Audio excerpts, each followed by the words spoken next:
Hey, hey, Soul Stories fam. We've got a swoon-worthy love story for you today. Let's jump in and tell us, what city are you watching from? Late at night, the city was drowned in rain. Pale yellow streetlights cast their glow on shimmering puddles, the chill cutting through every narrow alley. Jack pulled up the collar of his janitor's coat and quickened his pace toward the familiar road leading to his small house. Tonight's shift had been more exhausting than usual, his soaked shoes making every step heavier. But in Jack's mind, there was only one thought. He had to make it home on time to take Lily to school in the morning. Through the gray curtain of rain, a small figure appeared. She was huddled under the street lamp, hair plastered messily against her face, arms wrapped around herself as if to fight the cold. Jack froze. At this hour, 2 a.m., on such a deserted street, hardly anyone would dare stand alone. He stepped closer, his voice roughened by rain. "You shouldn't be here alone.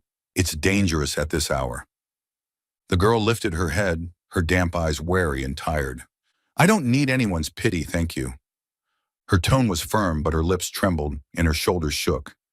Jack recognized the pride. It was like a thin coat, trying to cover the storm raging inside her. He stopped a safe distance away, careful not to frighten her. The reflective stripes on his work uniform gleamed faintly in the light, making him look both ordinary and strange. "I'm not pitying you. I just think, if one day my daughter ever got into trouble, I'd hope someone would bring her to safety." The brief words startled her. Her dark brown eyes searched his face, as if to see if there was any hidden agenda. But Jack just stood there quietly, hand gripping the strap of his worn canvas bag. A long silence passed. Rain drummed on a nearby trash can lid, and the wind howled through thin branches. Finally, the girl exhaled softly and whispered, I was robbed. My phone's gone, and so is my bag. I just need somewhere to stay until morning." Jack was silent for a few seconds. His first instinct as a father urged caution. Lily was at home. He couldn't just bring a stranger inside. But those rain-soaked eyes, full of both fear and stubborn strength, made it impossible for him to turn away. "My place is just a couple of blocks away. It's not big, but it's warm. You can sleep on the sofa," he said slowly, weighing each word. She bit her lip, ready to refuse, but her weary legs felt too heavy to stand. She gave a faint nod, her voice barely audible. "All right, just one night." Jack nodded, walking ahead, leaving enough space behind him so she could feel safe. The small house appeared after a few alleys. Its wooden door, peeling pane, and rain-stained steps looked worn, but under the yellow light, it radiated peace. Jack unlocked the door and said quietly, "Shoes off here. The sofa's over there. You can rest. I'll grab you a blanket." The living room was simple, an old wooden bookshelf, a few comic books, and a tiny pink backpack by the entrance. The girl's eyes lingered on it, softening despite herself. Jack returned with a neatly folded blanket, a dry towel, and an oversized sweatshirt. "Bathroom's over there. Hot water's a bit slow, but it works. Use it, then rest."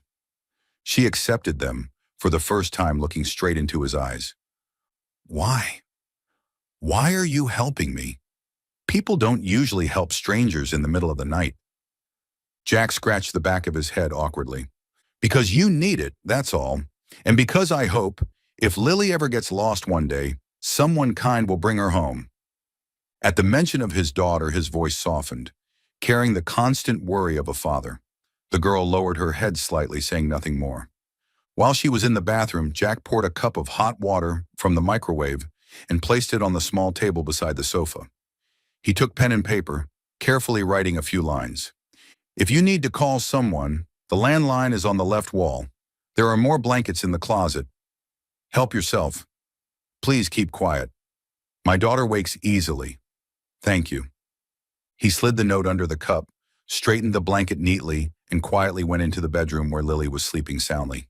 Before closing the door, he glanced back once more, as if to make sure the stranger didn't feel abandoned. When Emma stepped out, her hair still damp, wrapped in the oversized sweatshirt, the living room was already silent. The sofa was prepared neatly, the blanket waiting, and the cup of steaming water sat on a small note. She read the words over and over, her fingers brushing the warm cup. For the first time in days, she felt a sense of safety. Emma curled under the blanket, listening to the rain outside slowly fading. In this little house with no luxury and no dazzling lights, there was only the quiet kindness of a stranger. And on that rainy night, she slept peacefully, as if she had finally found a place she could almost call home. Morning light filtered through the thin curtains, spilling into the small living room. Emma opened her eyes, dazed for a few seconds before remembering she had slept on the sofa of a stranger's house last night. The soft blanket wrapped around her carried the scent of sun-dried fabric. Not the luxurious fragrance of perfume or expensive softener, but a simple, unfamiliar warmth that somehow calmed her heart. A clear laugh rang from the floor, pulling her back to reality. Emma tilted her head. A little girl with curly hair was sitting cross-legged, building a wobbly tower out of colorful Lego blocks. She looked about 6 years old, with rosy cheeks and eyes that sparkled like stars. Emma sat up, the blanket slipping off. The girl looked up, eyes wide, then squealed, "Oh, the princess on the sofa is awake!" Emma blinked, then let out an embarrassed laugh. "What did you just call me?" "The sleeping sofa princess," the girl repeated brightly, running toward her. "You slept there all night, like in a fairy tale, except no prince kissed you awake." Emma chuckled, clutching her stomach. "Well, yes, that's very different." "I'm Lily," the girl announced, holding out her hand with grown-up seriousness. "What's your name?" Emma took the tiny hand, warmth spreading unexpectedly through her. "I'm Emma. Nice to meet you, Lily." Lily nodded firmly, then tugged her closer. "Are you hungry? My dad's cooking." "But don't get your hopes up." Emma raised an eyebrow. "Cooking?" with air quotes. "Because..." Lily lowered her voice in a dramatic whisper. "My dad's better at cleaning trash than cleaning the kitchen." Before they could laugh further, a loud sizzle echoed from the kitchen, followed by thick smoke rising from a pan. Lily shook her head like a tiny old lady. "See? Told you!"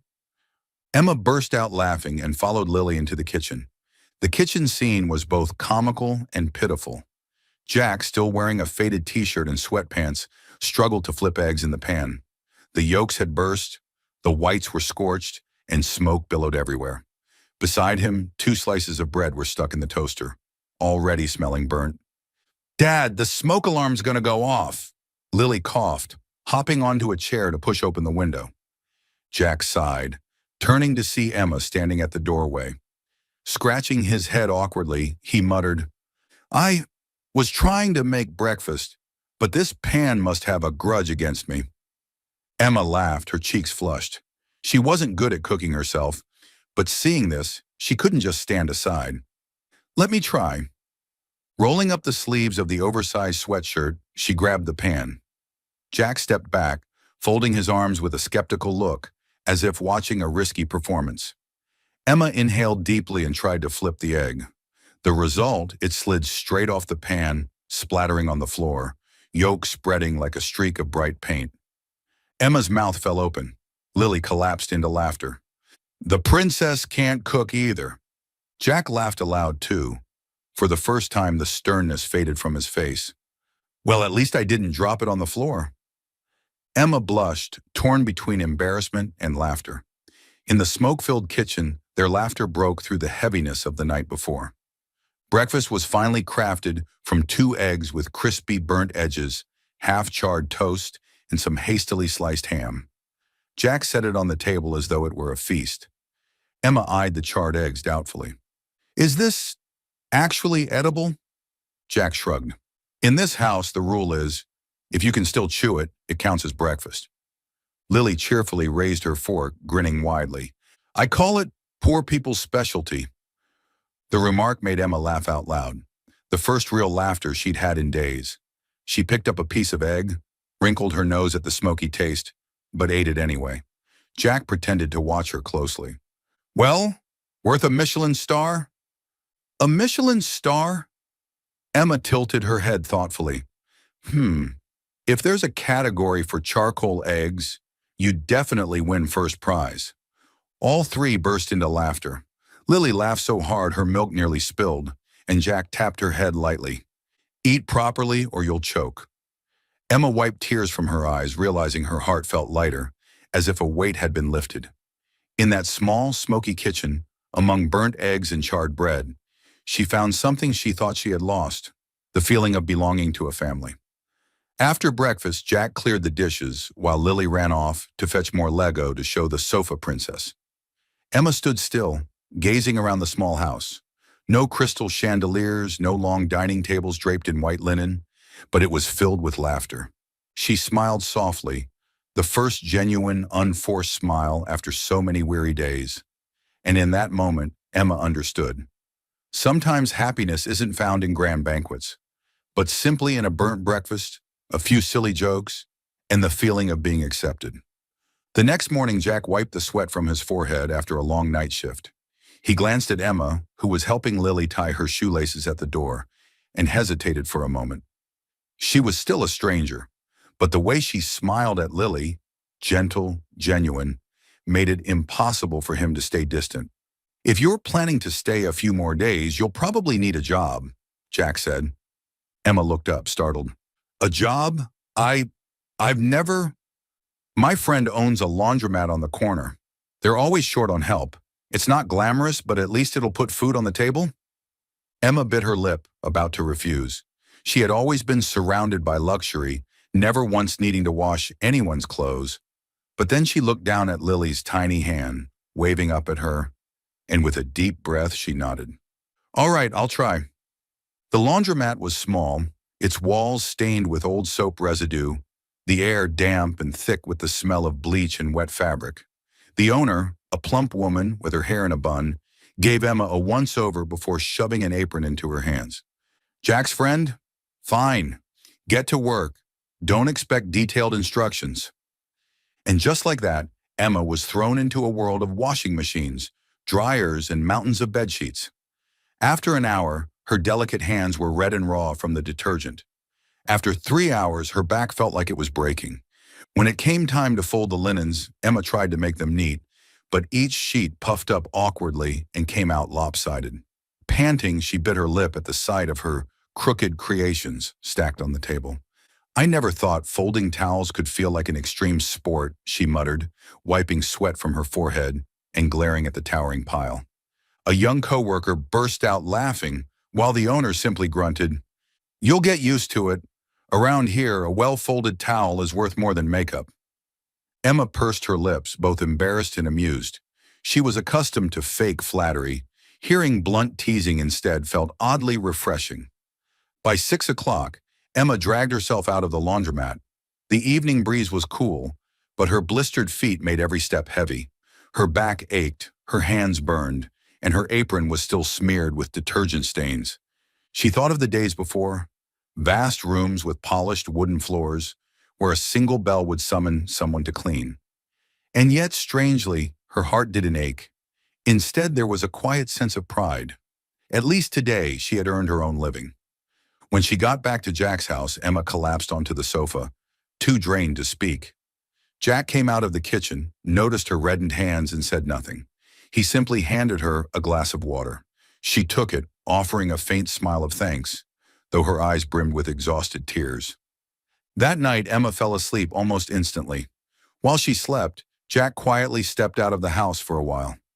The next morning, Emma was woken by a soft knock at the door. She stepped outside and found a pair of brand new white shoes sitting on the doorstep. Simple but sturdy, perfectly sized for a woman's feet. On top of them lay a folded note, written in neat handwriting. "At the very least, work shouldn't hurt your feet." Emma froze. She picked up the shoes, her heart flooding with indescribable emotion. It wasn't roses or expensive gifts, just a plain pair of shoes. But for her blistered feet, they were more precious than any luxury. She let out a quiet laugh, but it caught in her throat, mixing with the sting of tears. No one had ever noticed her exhaustion like this before. Clutching the shoes to her chest, she sat down on the doorstep and whispered, "He really is different." When Jack returned from his shift, Emma was already wearing the new shoes, running around the small yard with Lily. The little girl's laughter rang out, and Emma, for the first time in years, laughed freely too, her smile pure and unshadowed by sadness. Jack stood there, watching, relief glinting in his eyes. But he said nothing. Adjusting the strap of his bag, he quietly stepped inside. Emma glanced after him, a warm, unfamiliar feeling rising in her chest. The white shoes, the small folded note, and that quiet man were slowly making her believe she had found something far more valuable than wealth. A kind of care that was simple, yet utterly sincere. The laundromat stayed open through the night, its bluish fluorescent lights casting a glow over the stained old tiles. Washing machines hummed steadily, like they were playing a lullaby for insomniacs. Outside, the street had gone quiet, with only a few taxis rushing past. Jack set down his bag and handed Emma an apron. "Tonight you'll learn what it means to compete in the sport of towel folding." Emma raised an eyebrow, tying her hair back with one of Lily's elastic bands. "I've never heard of such a strange sport." Jack grabbed a marker and scribbled quickly on a piece of cardboard left on the counter. Scoreboard, Jack versus Emma. Neatly folded towels, 0-0. Clothes dropped, 0-0. Lost socks, 0-0. Out loud laughs, 0-0. Emma burst out laughing and pointed to the last line. "What's this out loud laughs category?" "That's for you. Otherwise, the scoreboard wouldn't be fair," Jack replied dryly. The dryer gave a loud thump, signaling the start. Jack picked up the first towel, folded it in half, smoothed it out, folded it in thirds, and set it down, perfectly square, like an envelope. Emma tried to copy, but hers ended up looking like a fluffy dumpling. She frowned and grabbed another. This time was a little better, but when she set it down, it still tilted to one side. Jack glanced over, lips twitching. "You're more talented at making throw pillows." Hands on her hips, Emma shot back. "This is called artistic style, not a mistake." She dramatically presented the towel like a fashion designer unveiling her work. Jack couldn't help but laugh, quickly adding a point under out loud laughs. On the third towel, Emma focused intensely, folding slowly, carefully, only to drop the fourth one straight onto the floor with a thud. Jack bent to pick it up, teasing, "Everyone's clumsy at first. The important thing is whether there's someone willing to eat your burnt omelets." Emma blinked, then burst into bright laughter. "So you're admitting you'll eat everything I cook badly?" "No promises. I'll say it tastes good." "But I'll eat it," Jack replied, his eyes flashing with a rare warmth. Their laughter spread across the room, louder than the machine's endless humming. The night dragged on, stacks of towels piling higher. Jack was quick and precise with each move. Emma was clumsy, folding unevenly, dropping pieces, even mixing socks into the piles. Each time, Jack quietly ticked another mark under clothes dropped. Emma pouted. "This isn't about who's better. It's about who," she faltered, searching for the right words. "Who survives the pile," Jack suggested. "Exactly. And I'll win with spirit." She raised her crooked towel like a victory flag. Jack chuckled and scribbled another line on the scoreboard. Spirit, Emma 1, Jack 0. From behind the counter, the owner shook her head, but her lips curved. It had been a long time since the shop, usually filled only with the smells of detergent and mechanical noise, echoed with such laughter. Near midnight, a rush order came in. The owner handed them 2 bags. "House number 9 and house number 15. Leave the laundry at the door. Lock up for me." Jack slung one bag over his shoulder and passed the other to Emma. "Come with me. It's not safe this late." "I've got my white shoes. Good luck charms and blister-proof." Emma grinned, lifting her foot to show them off. They stepped out into the quiet night, cold wind sweeping through the street. House number 9 was easy. Drop the bag, leave. At number 15, the porch light glowed warm over a low white fence. "I'll handle this one. You wait outside," Jack instructed. "I'm not that fragile. It's just one bag." Emma shot back stubbornly, climbing the steps. She bent to place the bag down, just as the porch light went out. A growl rumbled from the yard. A large dog charged forward, eyes gleaming, fur bristling. Emma screamed, stumbling back, her foot slipping off the step. "Emma!" Jack roared. In an instant, he was in front of her, arms outstretched. His voice thundered. "Back off!" The dog halted, growled again, but retreated only when its owner whistled from the doorway. The man, still half asleep, mumbled an apology. Jack didn't move until the danger had fully passed. When he turned, his eyes were blazing with anger and with worry.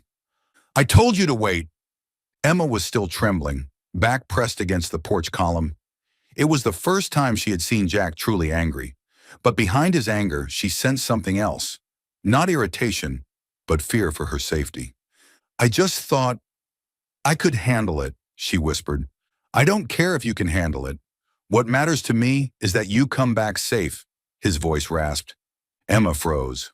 Her chest tightened. Not from fear anymore, but from warmth spreading inside. A shaky smile tugged at her lips. "This is the first time in my life someone scolded me, just because they cared." Jack went silent, then sighed, his anger softening. "Don't make me scold you again." Emma raised her hand like a solemn oath. "Yes, Citizen Emma officially obeys the law of safe deliveries." Jack arched a brow. "Rule number 1, listen to your partner. Rule number 2, don't give him a heart attack. Rule number 3, if broken." Jack hesitated, then half joked, half serious. "You owe your teammate a peanut butter sandwich." Emma giggled. "Deal!" On the way back, silence fell. But unlike before, this silence was comfortable, like the warmth of a freshly laundered blanket. Their footsteps echoed lightly on the pavement, steadier with each step. Back at the shop, Emma picked up the marker and scribbled another line on the scoreboard. Bravery, Jack won, Emma won. Then she added a small heart beneath it. Jack noticed, said nothing, but the corner of his lips lifted faintly. That night, they locked up the shop together and walked under the glow of street lamps. Emma's white shoes clicked against the sidewalk, each step beating out a rhythm of something new. That somewhere between wrinkled towels and scattered laughter, a bond was slowly taking shape.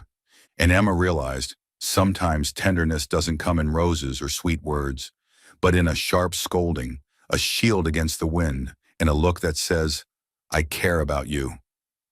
At night, the laundromat had its own distinct scent, a mix of detergent, steam, and the steady, familiar rhythm of spinning machines. Jack and Emma had settled into a routine. He folded neatly, while she was so clumsy her towels always turned into art projects. But tonight, as she bent to scoop up a pile of clothes spilling out of the dryer, Emma suddenly froze. Amid the pile of crisp white fabric, something glimmered under the fluorescent light. A delicate gold chain, its pendant a translucent blue stone, sparkling like a teardrop from the sky. Emma sucked in a sharp breath, her heart pounding. Her panicked eyes flicked toward Jack before she hurriedly reached for it. But it was too late. Jack had already seen. He stood still for a moment, gaze fixed on the piece of jewelry. It wasn't the cheap kind of necklace college girls picked up at street markets. This was something different, expertly crafted, the gold smooth as silk, the rare gem scattering light across the counter. Jack's brows furrowed, his mind racing. Why would a girl who claimed she'd been robbed, left with nothing, forced to work in a laundromat just to survive, carry such an expensive piece of jewelry? Emma clenched the necklace tight in her palm, shoving it into her pocket. She forced a weak laugh, her voice trembling. "It must have fallen out of someone else's laundry bag." Jack shook his head, his voice low and rough. "Number, I saw it drop from your coat." The air in the shop thickened. The machines continued to hum, but the silence between them was heavy. Emma bit her lip, her hand gripping the pocket, then finally looked up, eyes flashing with defeat. "All right, I'll tell you the truth." Jack crossed his arms, waiting. "I'm not a student away from home, like I said. I'm the daughter of Winston Harrington." The name dropped like a blade. For a moment, Jack thought he'd misheard. Winston Harrington, the name splashed across every financial paper, the man behind a billion-dollar empire, his face stern on the covers of glossy magazines. Jack stared at Emma, as though seeing her for the first time. The trembling girl from the rainy night, the shy laugh in the smoky kitchen. How could that possibly match such a glittering title? "So," Jack gripped the strap of his apron, his tone stiff. "You've been hiding this from me." Emma rushed to explain, her eyes brimming. "No, I wasn't lying. I just didn't tell you everything. Leaving out the truth is no different from lying, Jack replied, voice low but firm, each word like a weight. Her throat tightened. All her worst fears stood before her now. Suspicion in his eyes, a wall rising silently between them. What do you think I am? Is it a spoiled heiress running away for fun? Or someone who takes heavy labor as some kind of challenge? Emma snapped, her tone laced with desperation. I don't know, Jack shot back bluntly. Because from the beginning, you've never told me who you really are. His words struck cold. Emma turned away, her shoulders trembling. Under the harsh light, her face showed only pain. Do you know? Throughout my life, I've been locked in a golden cage. Every step under cameras, every choice signed off by my father. When I said I lost everything, I wasn't just talking about belongings. I lost freedom. I lost my voice. I lost myself. I came here only to just be Emma. Jack stayed silent. Her words shook him, but the doubt hadn't vanished. He turned back to his folding, movements sharper than usual. Emma looked at him, sorrow clouding her gaze. I never wanted to deceive you. I just wanted one day where I wasn't labeled as Winston Harrington's daughter. She stopped, swallowing hard against the tears. But maybe that's impossible. The air grew heavy. The laughter of the night before was gone, erased as though it had never existed. Jack worked in silence, saying nothing. Emma didn't try to explain again. She folded towels too, but each one came out crooked, reflecting her tangled thoughts. In that moment, for the first time, a crack appeared between them, thin but sharp enough for both to feel it. Emma's hand slid into her pocket, brushing the cold gem. The blue stone was icy, a reminder that she had never escaped her father's shadow. Jack glanced at her, as if about to speak, but swallowed his words. He feared that if he said anything now, they'd both regret it later. That night, when the laundromat lights finally went dark, Jack and Emma walked home together. No playful banter, no silly scoreboard, only quiet footsteps and the whisper of wind slicing through the streets. Lily was already asleep at Mrs. Ramirez's.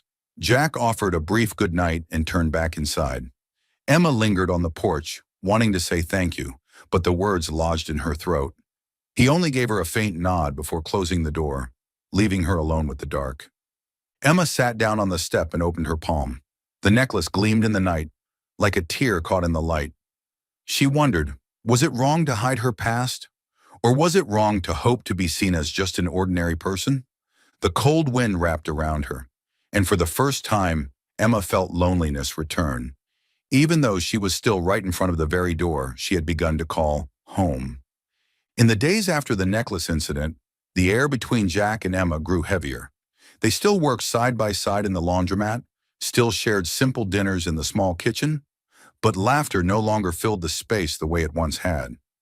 Jack spoke less, and Emma didn't dare look at him for too long. And yet, even in that distance, Emma's heart still stirred at certain moments. When Jack carefully tied Lily's scarf, when he quietly slipped an extra slice of bread onto her plate, when his gaze lingered on her face before quickly turning away. Emma told herself she could live like this for a while, until things cooled down. But she hadn't realized, secrets never stay hidden forever. That afternoon, as they left the laundromat, a figure was waiting at the corner. One hand held a phone, the other a camera. The lens flashed in the orange light of sunset. There she is! The man's triumphant voice rang out. Click, click, click! Rapid shots. Emma froze, her heartbeat stumbling. She recognized it instantly. Paparazzi. Emma Harrington, finally found you! The man shouted, snapping pictures as he stepped closer. The whole city's hunting for you. Emma stumbled back, hands trembling. The name Harrington crashing across the press flashed back like a nightmare. Jack instantly stepped forward, shielding her. That's enough. No more photos. The paparazzo sneered. And who are you? The heiress's secret lover? Move aside unless you want to be tomorrow's trash headline. Jack tightened his grip on his bag strap, eyes sharp. I said enough! But the shutter clicks kept coming. The man shoved the lens closer, muttering, Winston Harrington will pay handsomely to know which slum his precious daughter is hiding in. Emma's face went pale. Each word cut like a blade. She felt everything she had tried to build here crumbling. And then Jack grabbed her hand, voice curt and urgent. Run! He pulled Emma into a side alley. Behind them, footsteps pounded and shutters clicked relentlessly. They didn't stop until Emma's breath came in ragged gasps. Jack steadied her with a hand on her shoulder. You okay? I'm sorry for dragging you into this, she stammered. Jack shook his head. Don't be foolish. The only thing I care about is you and Lily being safe. The mention of Lily jolted Emma. Lily, what if they find the house? Jack immediately pulled out his phone. Minutes later, they hurried Lily across to Mrs. Ramirez's. The elderly neighbor, long used to Jack's surprises, asked no questions. She simply opened her arms to the girl. She'll be safe with me. Go on, Jack, she said firmly. Jack nodded in gratitude, then turned to Emma. Now it's our turn. On the street, two more men appeared, cameras in hand. They circled, snapping away. Smile for us, Miss Harrington, one jeered. Tomorrow's headline, Billionaire's daughter living with a poor janitor. Heat rushed to Jack's face. He stepped fully in front of Emma. This is your last warning. Leave her alone. Or what? The man sneered, shoving the camera close to Jack's face. In a flash, Jack seized the camera and slammed it hard onto the pavement. Glass shattered, the lens exploding into shards. The man cursed and lunged, but Jack didn't retreat. Grabbing the man's shoulder, he spun and shoved hard, sending him sprawling to the ground. Emma stood frozen. She had never seen Jack like this. He wasn't a fighter, wasn't a millionaire's hired bodyguard, just an ordinary man. But his eyes blazed with a strength that made her heart tremble. He truly wasn't afraid to protect her. The second man started forward, but Jack raised his hand, his voice gravelly, low and firm. One more step, and you'll regret it. The steel in his stare made the man falter. Muttering curses, he pulled his partner up and backed away. Silence fell again, broken only by Emma's racing heartbeat. They ran a little farther, ducking into a shadowy alley. Emma leaned against the wall, breathing hard, her eyes glassy. Jack, why? Why would you do that? You don't owe me anything. Jack looked at her, exhaling slowly. Because you need protecting, and because I won't let anyone insult the woman standing beside me.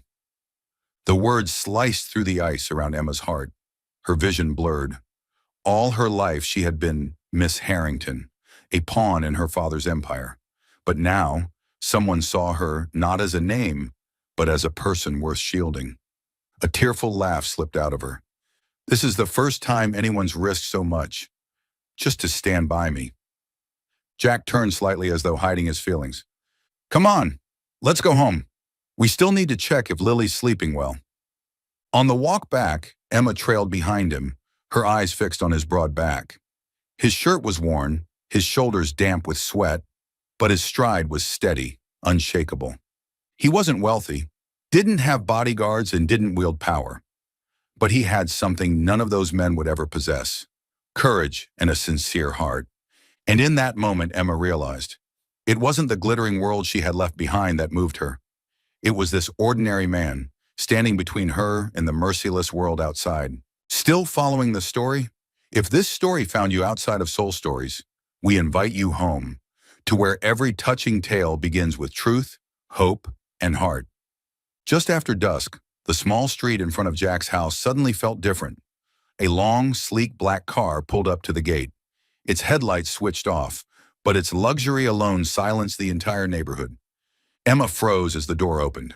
A tall man stepped out, silver hair neatly combed, a perfectly tailored suit hugging his broad frame. A cold aura of authority filled the tiny yard. Father, Emma's voice trembled. Winston Harrington, the powerful billionaire, the man Emma had tried to escape. Now he stood towering before Jack's shabby little house. Jack stepped out, planting himself firmly at the porch. Who are you? Winston's eyes narrowed, sharp and assessing. I am Winston Harrington, and this is my daughter. Emma felt the world spin. Her father's voice sounded like chains snapping shut around the fragile freedom she had just begun to touch. Jack frowned, standing tall even before the overwhelming presence of the man. If you're her father, then you should also listen to what she wants. She is my daughter. Winston's voice was iron. And she does not belong here. His gaze swept the porch. Peeling paint, a battered old sofa, a pair of children's shoes tossed by the door. Disgust flickered across his face. This wretched place is unworthy of Emma. And you, Winston's eyes locked on Jack. A poor janitor. What could you possibly have to keep her? Jack inhaled deeply, his voice steady and low. I'm not keeping her, but I won't hand her over like some possession. The words rang with quiet conviction. Winston faltered, as if surprised that an ordinary man dared to defy him so openly. Emma stood between them, her heart torn apart. She looked at Jack, his eyes calm but unyielding, then at her father, the man who had raised her, yet never allowed her a choice. Father, please understand me. Here, I finally feel like myself. You're delusional, Emma, Winston barked, his hand tightening on his cane. Love doesn't pay bills. It won't protect you from those who want to use you. You need to return to where you belong, with the honor of the Harrington name. Jack gave a short, humorless laugh, but his tone was deadly serious. Your honor is money and power. Mine is my daughter, and the safety of the people I care about. Emma's tears spilled. Jack's words hit deep, but the icy pressure of Winston's gaze made her legs tremble. Winston raised a hand, signaling his bodyguard to open the car door. Emma, we're leaving. Emma stepped back, casting one last glance at Jack. I'm sorry. Jack moved as if to reach for her, but stopped himself. He knew forcing her would only bring her more pain. His fist clenched, his voice rough. You're not an object, Emma. You have the right to choose. She sobbed, her shoulders stiff with despair. If I stay, you and Lily will be in danger. I can't drag you into this. Jack's eyes burned red. He understood. This time she wasn't leaving because she wanted to, but because she was cornered. Emma walked toward the car. Every step cut into her like a blade. Before the door closed, she turned her head and whispered, Tell Lily, I'll miss her. The engine roared, and the car sped off into the night, leaving the yard empty. Jack stood frozen, his fists still clenched, his gaze lost in the distance. From inside the house, Lily's small voice called out, Daddy, where's Emma? But Jack couldn't answer right away. His chest felt tight, words locked inside. That night, the little house grew colder, emptier than it had ever been. The little house, already modest, grew even colder after Emma left. The sofa where she used to sleep now held only a neatly folded blanket. The ceramic cup she always used sat untouched on the shelf. Jack looked around, his chest heavy as stone. He slipped back into his old routine, working night shifts, cleaning the streets, returning at dawn with the smell of garbage and sweat clinging to him. But there was a difference now. His eyes no longer lit up when Lily ran to the door shouting, Daddy! He still knelt to tie her hair, still packed her a slice of peanut butter toast, but he did it mechanically without joy. Lily had changed too. She no longer sang every morning, no longer played little tricks to make him laugh. At night, instead of chattering away to Emma, she sat curled up by the bookshelf, her eyes fixed on the small suitcase Emma had once forgotten to close. One evening, Jack asked softly, Do you miss Emma that much? Lily nodded, her eyes red. Daddy, where did Emma go? Does she still think about me? Jack swallowed hard, stroking her hair. Of course, good people always remember each other. But he knew his words weren't enough to fill the hole in his little girl's heart. Time dragged heavily. A gray atmosphere hung over the small house. But in that darkness, father and daughter's bond was the faint light that kept them going. At night, Jack read stories to Lily, his voice deep and heavy with sadness, yet steady with patience. Sometimes he went over the top, pretending to be the big bad wolf or a dramatic princess, just to make her laugh. The laughter was fragile and fleeting, but to Jack, it was a rare treasure. Until one night, Jack was jolted awake by violent coughing. He switched on the light and saw Lily curled in her blanket, her face burning red. Panic shot through him as he pressed his hand to her forehead, burning hot. Lily, what's wrong? The girl panted, her voice hoarse. I'm so cold. Jack scooped her into his arms, heart hammering. He tried wiping her face with a damp towel, giving her warm water, but the fever wouldn't break. By midnight, Lily was trembling, her lips a pale shade. Jack couldn't hesitate any longer. He bundled her in his coat and rushed her into his old truck. A drizzle misted the windshield. The streets were deserted like a wasteland. He drove in a haze, ears ringing, with nothing but his daughter's labored breaths beside him. The hospital glared with harsh white lights, the stench of antiseptic burning his nose. Jack carried Lily straight to the reception desk, his voice breaking. "Please, my daughter has a high fever. She can't breathe." A nurse rushed over with a gurney, whisking Lily away. Jack followed, his palms slick with sweat. Outside the emergency room, he watched through the glass as tubes and monitors were attached, his chest twisting painfully. Moments later, a doctor emerged, his tone grim. "She has a high fever with severe viral infection. She needs to be admitted immediately. The deposit is $6,000. Jack froze, his hand went to his pocket. Barely 100 crumpled bills. He stammered, I don't have that much. Could I pay in installments? I'll work extra shifts. I'll do anything. Please, she's only 6. The cashier gave him an apologetic look but shook her head. "It's hospital policy. Without payment, we can only provide temporary emergency care." Jack collapsed onto a bench, his hands clutching his head. After years of scrimping as a janitor, saving every coin, he had never felt as powerless as now. His little girl, his whole world, was lying in that room, and all he had was nothing against the cold wall of $6,000. Despair rose in him like a tidal wave. He wished he could give his blood, his life, in exchange for her health. But life never gave men like him miracles. Jack lifted his head toward the door, his eyes raw. "Baby, I'm so sorry." In that moment, Emma's image came rushing back. Her laughter in the smoky kitchen, her clumsy towel folds, her tearful eyes when she received the white shoes. Her presence had once lit up this house. And now, when Jack needed a hand the most, she was gone. He didn't blame her, didn't resent her. Only the emptiness gnawed at his chest. Inside the room, Lily whimpered. The monitor beeped steadily, each note slicing into Jack's heart. He dropped his head into his hands and whispered, "I'll find a way, even if it cost me my life." In the weary eyes of a desperate father, the fire of determination sparked once more, even if the wall before him looked impossible to climb. The night outside the hospital windows was white and frozen, as if time itself had come to a standstill. Jack slumped in a hard chair by the cashier's desk, his trembling hands gripping the counter. In front of him, the number 6,000 burned into his mind like a scar carved in red. "Please, I beg you, just let me pay in installments or advance a few hundred. I can work overtime. I swear I'll pay. My daughter's only 6 years old." Jack's hoarse voice cracked, each word falling like drops of blood. He had begged before, had humbled himself to get jobs, but never had he felt so small. The cashier's expression was sympathetic, but she shook her head. "I'm truly sorry. These are the rules.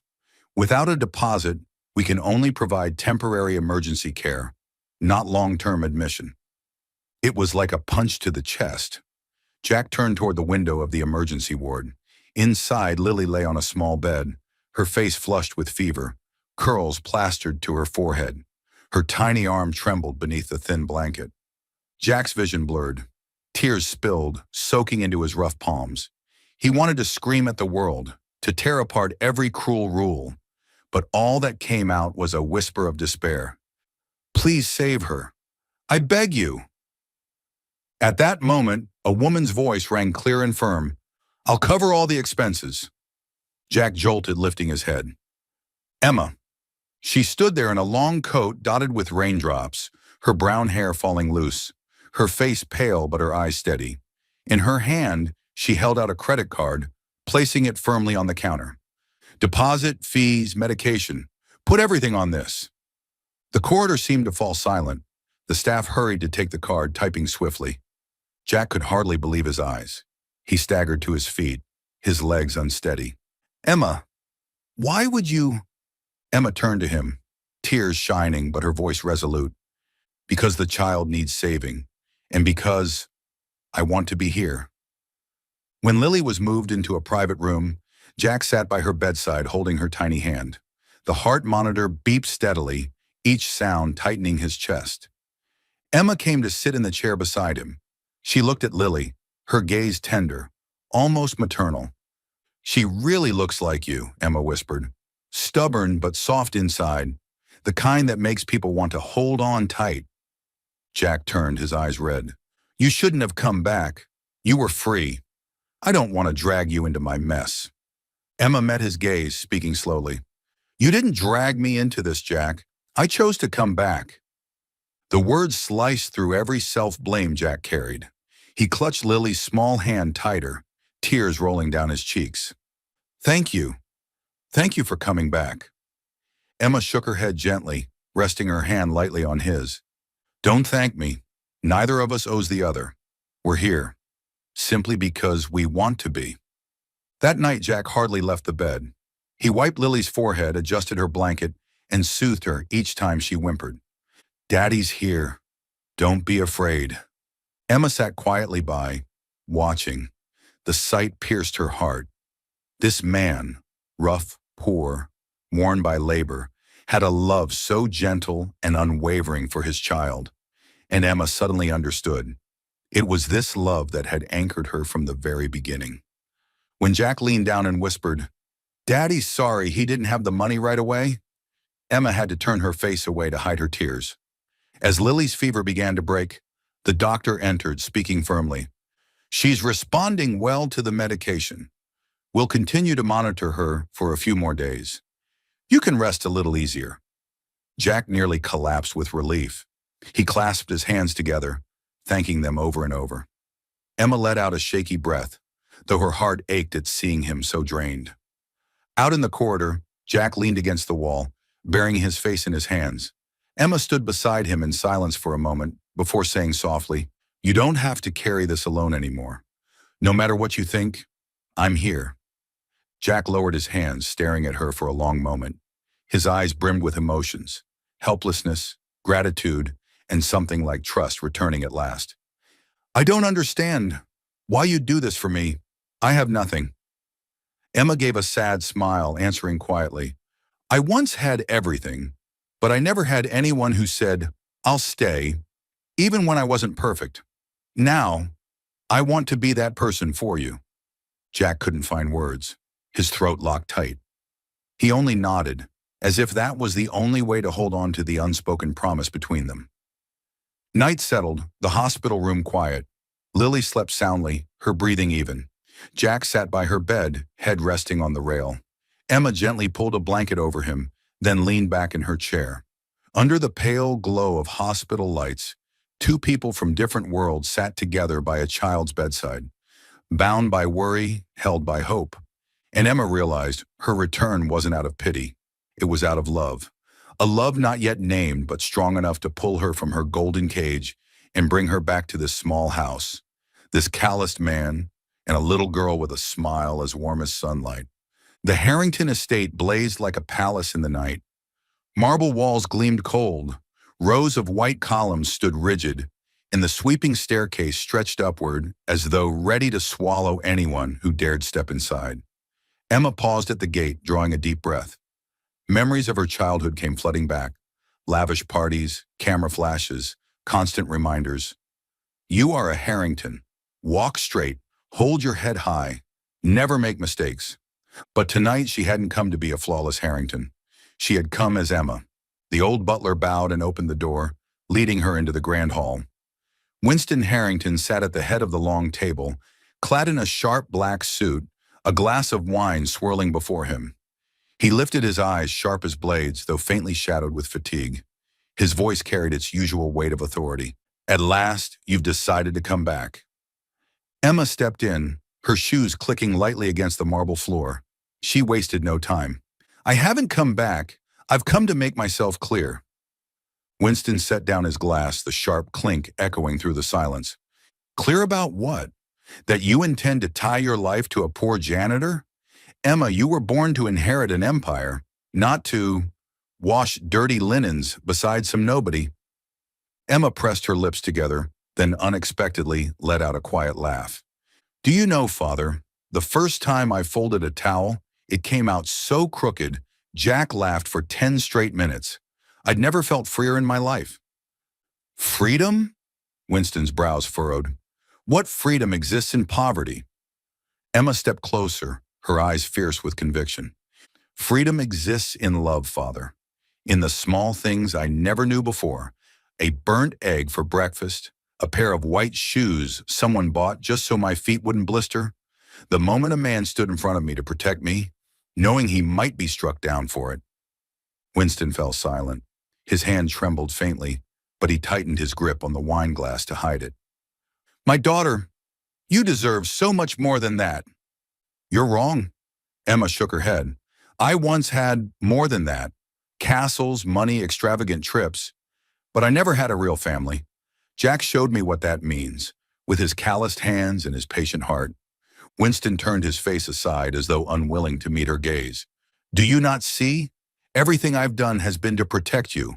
I fear the day you'll be used, hurt, when I'm no longer here to shield you. Emma moved closer, sitting beside him, her voice softening. I know, Father. I've never doubted that you love me.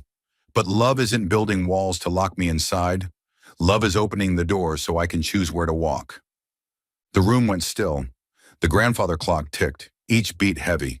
Emma reached out and gently held her father's hand. I'm not running anymore. I'm walking toward the life I choose. Winston looked at her. For the first time, the icy steel in his eyes cracked. Pain and helplessness flickered there, like a man realizing his daughter had truly grown, and he could no longer hold her back. Do you truly love him? His voice was strained. Emma smiled, her eyes brimming. It's not just love. I believe. I believe in his kindness, in the way he fathers his child, in the way he stood against the world to protect me with nothing in his hands but courage. Winston pressed a hand to his forehead and let out a long, heavy sigh. Then unexpectedly, he gave a low laugh, half sob. I build empires, yet I'm defeated by a man with nothing but a janitor's hands. Emma tilted her head, her eyes glinting with gentle humor. But Father, you lost the best game of your life. Because Jack isn't just a poor man. He's a man who knows how to love. Winston was quiet for a long time, then finally set down his glass. You are so much like your mother, Emma, stubborn but brave enough to see things through. I can't stop you anymore. Warmth surged in Emma's chest. She rose, bowing her head slightly. Thank you, Father. I promise I'll never bring you shame. She turned toward the door, but before she could leave, Winston called after her. Emma! She stopped and looked back. His eyes had softened, his voice low. Be happy, but if that man ever makes you cry, I'll come for him. Emma laughed through her tears. I believe you won't have to. Stepping out of the estate, the night wind lifted her brown hair. Emma raised her head to the sky, feeling as though she had shed years of weight. For the first time, she was no longer running. She was walking toward the light, toward a small house with kitchen smoke, where Jack's clumsy laughter and Lily's warm embrace waited. Her heart whispered in peace, I'm walking toward the life I choose. That morning, dawn came slowly. Pale light filtered through the trees, spilling over the quiet little street where Jack's worn house sat still. After days of rain, the sky was clear, the breeze gentle. Jack was in the kitchen, hunched over, struggling to make dinosaur-shaped pancakes for Lily. Thin smoke curled upward, and for the nth time, the dinosaur looked more like a piece of bread run over by a truck. He sighed and ruffled his hair. Why do I keep failing at the art of pancake making? Outside, a knock echoed on the door. Knock, knock, knock. Jack frowned. Who would be here this early? He guessed it was Mrs. Ramirez bringing over leftover bread again. He walked over and opened the door, and his heart stopped. Emma stood there, her brown hair lifted in the breeze, her face pale but glowing in the morning light. In her hands was a small paper bag, the sweet scent of blueberry muffins drifting out. You, Jack breathed. Emma smiled, her voice trembling but steady. For Lily, real blueberry muffins. No dye, no artificial flavor. Jack froze, emotions crashing into his throat. He had thought she would never come back. Yet here she was, standing at his door like a shard of radiant dawn. Emma, why? His voice came out hoarse.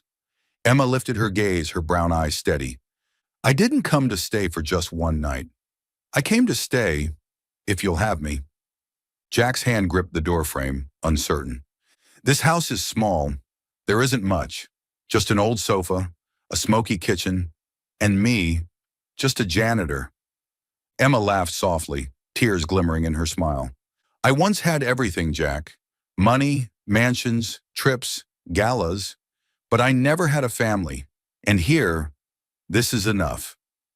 The words knocked the breath out of him. He lowered his head, hiding the redness in his eyes. Are you sure? You could go back to your golden palace any time. But here, it's just the hum of the washer and dinosaur pancakes gone wrong. Emma tilted her head playfully. But in the golden palace, I didn't have a man who'd eat burnt pancakes and still call them delicious. Jack chuckled, his laugh thick but relieved. And in that moment, the wall between them cracked, letting the light pour in. Little footsteps pattered across the floor. Lily burst out of her room, hair tousled, eyes still sleepy. The moment she saw Emma, her face lit up like the sun. Emma! She squealed, darting forward and throwing her arms around Emma's waist. Emma dropped to her knees, hugging the small body tightly. She buried her face in the soft curls, tears spilling. My sunshine, I missed you so much. Lily looked up, her wide eyes shimmering. Don't leave again, okay? Stay with me and Daddy forever? Emma's throat closed. She glanced at Jack, who stood at the doorway, his gaze hesitant, half afraid, half full of hope. She turned back to Lily, smiling through her tears. Yes, forever. The little girl squealed with delight, hugging even tighter, then spun toward Jack. Daddy, did you hear that? Emma's staying forever. Jack scratched his head with a sheepish grin. Guess that means I'll need to buy another bed. Emma laughed through her tears. If you keep making dinosaur pancakes like that, I'll sleep on the sofa just fine. The three of them burst out laughing, their voices filling the little house for the first time in weeks. That morning, Jack fumbled with the coffee, Lily munched happily on a muffin, and Emma stood by watching the two of them with a smile. No glittering banquets, no million-dollar dining tables. Just a smoky kitchen, a bright little girl, and a foolish, tender-hearted man. Emma knew. She had chosen right. Outside the window, the dawn grew brighter. A new chapter was beginning, not in wealth or grandeur, but in love that was simple, genuine, and true. 2 months passed in the blink of an eye.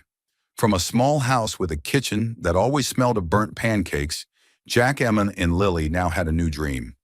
A little coffee shop on the corner of the street.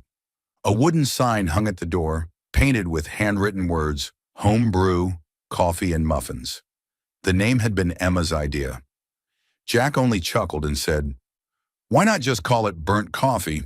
That would fit the chef's style better. Emma shot him a mock glare, though her lips curved into a smile. Because with you and Lily here, it has to be called home. On opening day, the cafe was packed. Jack's friends came, Mrs. Ramirez came, and even customers from the laundromat dropped by to support them. Lily, beaming in her yellow dress, carried a basket of stickers shaped like smiling coffee cups. She darted around, handing them out. Thank you for coming. Here's a sticker of a dinosaur drinking a latte. Every customer laughed as they accepted one.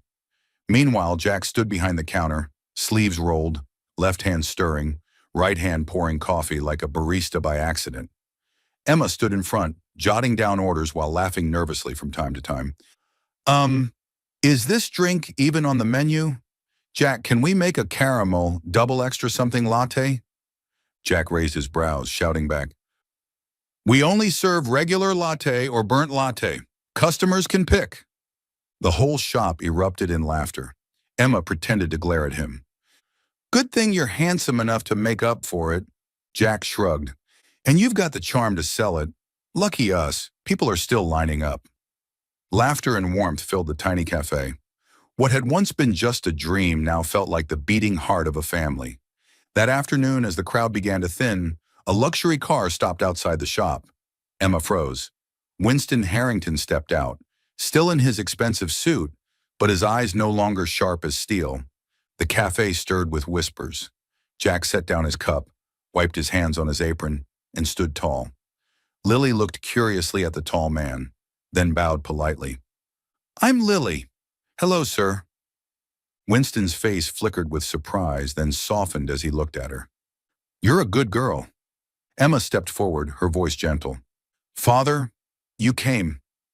Winston's gaze rested on his daughter. Gone was the cold, distant heiress he once knew.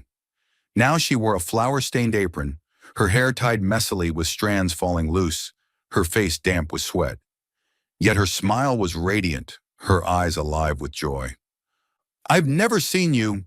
"This is happy," Winston admitted, his voice carrying a trace of emotion. He turned to Jack, his look unreadable. After a pause, he spoke slowly. "It took me too long to understand. My daughter doesn't need a castle. She needs a home, and I entrust her to you." Jack was taken aback, but answered firmly, "I can't promise her gold or riches, but I promise her kindness and a family." Winston gave a slow nod, then turned away, leaving the three of them bathed in light. As the car disappeared down the street, Lily squealed, "Emma, Grandpa looks like a superhero in a suit." Emma laughed, wiping sweat from the girl's cheek. "Yes, a superhero who's a little scary." Jack chimed in, "And Daddy's a superhero too, specializing in burnt lattes." Emma clutched her stomach, laughing, while the customers nearby chuckled along. The air in the cafe grew light and joyful. By evening, the shop had quieted. Jack slumped at the counter, exhausted but smiling. Emma gathered receipts while Lily sat folding stickers into origami. "I'd call today a success, wouldn't you?" Jack exhaled. "A resounding success," Emma nodded, "though I'm not sure some customers could tell the difference between a latte and hot condensed milk." Jack feigned offense. "Hey, at least no one walked out because of the burnt taste." Emma burst out laughing. Then she looked around slowly. The little cafe, the mismatched chairs, the smell of coffee mingling with muffins, Lily's voice chirping in the corner. It wasn't grand, wasn't glittering, but it was warm enough to melt her heart. She stepped closer, whispering into Jack's ear, "I once lived in a palace, but only here do I feel like a queen." Jack blinked, then let out a husky laugh. "Then this queen should try another one of her subjects' dinosaur pancakes." Emma swatted his shoulder playfully, but her eyes shone with happiness. Outside the window, the sunset cast the cafe in a blaze of orange. The three of them sat together, laughing as though the world outside no longer mattered. And in that moment, Emma knew. Happiness doesn't come from wealth. It comes from kindness, from love, and from the courage to choose the right person.